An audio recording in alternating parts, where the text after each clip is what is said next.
Alright, this is going to be a video of the Raynor Pilot 3265 RGT, I believe.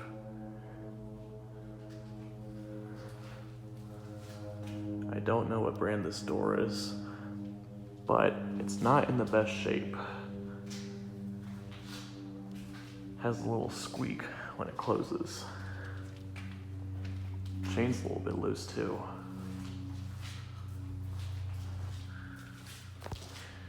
Here's the wall mount 75 RGD. Light doesn't work. Well, it works, but the lights in the motor are burned out.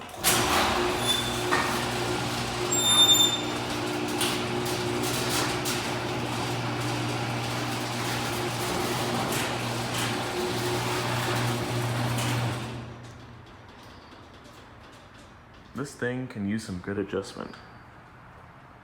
So the reason why there's going to be a cut in the video, because I was mainly coming out here to put stuff away in the Hyundai here. But if you notice, look how that door is literally touching the rail. This is a one-piece T-rail and it's literally touching the rail.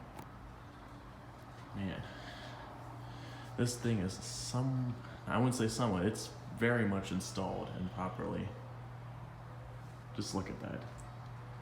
This is an improperly installed door. All right, we'll shut her down.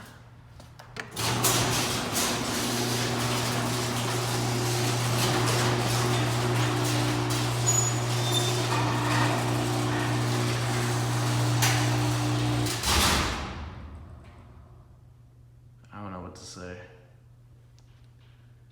This is an old crappy door. There's the other one. We're not gonna run that one. This is actually my mom's new apartment. It's her and her, I'm not gonna explain it, but her and her boyfriend lived here and this is the site they park. I'm not gonna run this side. Honestly, I don't know if this door is that bad either, but that one is just in terrible shape. All right, that'll be all.